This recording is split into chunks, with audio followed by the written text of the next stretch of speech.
Assembly ఎన్నికలు ముగిసి రాష్ట్రంలో Congress party అధికార పగ్గాలు చేపట్టడంతో ఇక పార్లమెంట్ ఎన్నికలపై చర్చోపచర్చలు సాగుతున్నాయి. ఎంపీ స్థానాలకు జరిగే ఎన్నికలు సమీపిస్తున్న నేపథ్యంలో ఈసారి ఎవరికి టికెట్ దక్కనున్నాయన్న అంశంపై రాజకీయ చర్చ మొదలైంది. ఈసారి కాంగ్రెస్ నుంచి ఖమ్మం ఎంపీ టికెట్ ఎవరికి దక్కబోతుందనే చర్చ అప్పుడే మొదలైంది. ఇక అసెంబ్లీ ఎన్నికల్లో ఖమ్మంలో సత్తాను చాటింది హస్తం పార్టీ. అయితే గతంలో మాదిరిగా ఈసారి కూడా మహిళలకి ఎంపీ టికెట్ దక్కుతుందా లేక సమీకరణలో భాగంగా కొత్త వారు తెరపైకి వస్తారా అనేది ఆసక్తికరంగా మారింది. పార్లమెంట్ టికెట్ ఎవరికి దక్కుతుందనిపై అయితే జిల్లాలో చర్చ కొనసాగుతుంది. ప్రధానంగా ఇప్పటికే కాంగ్రెస్ పార్టీ నుంచి ఏదైతే గతంలో అయితే మహిళలకు కూడా ఈ స్థానాన్ని అయితే కేటాయించిన పరిస్థితి కనిపిస్తుంది. ఈ నేపథ్యంలో మరోమారు కూడా మహిళలకి ఈ సీట్ని కేటాయిస్తారా అనే దానిపై అయితే ఉత్కంఠ కొనసాగుతుంది. ఇప్పటికే ఏదైతే మాజీ కేంద్ర మంత్రి రేణుకా చౌదరి, అదేవిధంగా బట్టి విక్రమార్క సతీమణి మల్లు నందిని కూడా పోటీ పడుతున్న పరిస్థితి కనిపిస్తుంది. ఖమ్మం జిల్లా రాజకీయాలు వేగంగా మారుతున్నాయి. ఖమ్మం కేంద్రంగా రాజకీయాలు నెరిపి పార్లమెంటుకు ఎన్నికై కేంద్ర మంత్రిగా పనిచేసిన రేణుకా చౌదరి ఒకరు కాగా, డిప్యూటీ సీఎం మల్లు భట్టి విక్రమార్క సతీమణి నందిని ఉన్నారు. అయితే ఈసారి ఈ ఇద్దరిలో ఎవరికి ఖమ్మం టికెట్ దక్కుతుందో లేదు అన్న చర్చ అందరి నోళ్లలోనూ నానుతోంది. స్థానికేతరురాలైన ఖమ్మం ఆడబిడ్డను అని చెప్పుకుంటున్న రేణుక ఇప్పటి వరకు ఖమ్మం జిల్లాలో రాజకీయం నెట్టుకొచ్చారు. కానీ తాజాగా మారిన రాజకీయ సమీకరణాల క్రమంలో జనంతో మమేకమవుతూ పార్టీ కోసం సాయశక్తులా శ్రమిస్తున్న అమ్మ ఫౌండేషన్ చైర్మన్, ప్రస్తుత తెలంగాణ డిప్యూటీ సీఎం సతీమణి మల్లు నందిని కూడా పోటీలో ఉన్నారు.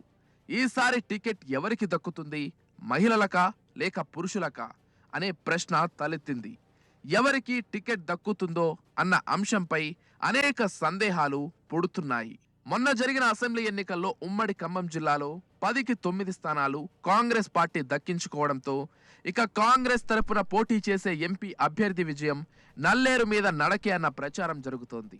ఈ కారణంగా తెరపైకి కొత్త అభ్యర్థుల పేర్లు వచ్చి చేరుతూ అనివార్యంగా ఎంపీ టికెట్ కు పోటీ పెంచుతున్నాయి.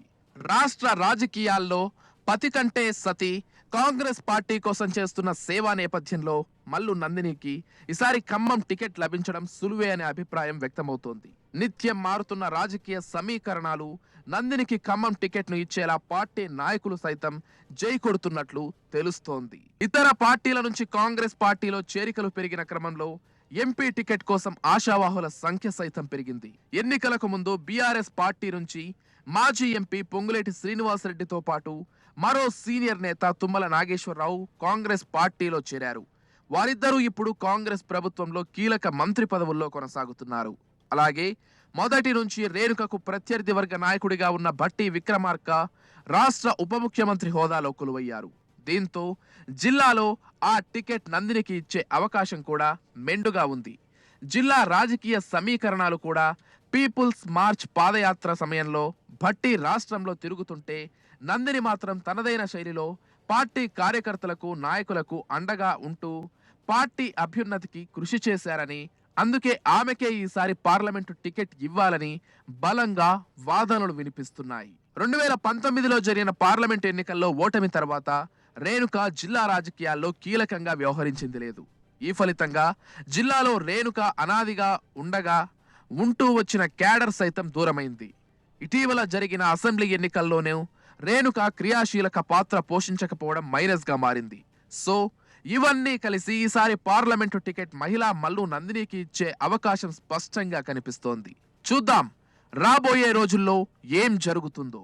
ఇటీవల జరిగిన అసెంబ్లీ ఎన్నికల్లో కూడా కాంగ్రెస్ పార్టీ అయితే గెలిచిన నేపథ్యంలో ఈసారి కూడా బలమైన క్యాండిడేట్ ని నిలబెట్టాలని చెప్పేసి భావిస్తున్నారు.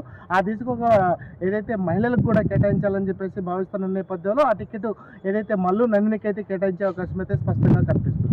ఇది ఇక్కడ పరిస్థితి. కెమెరా పర్సన్ నరసింహరావుతో ఉపేందర్, రాజ్ న్యూస్, ఖమ్మం.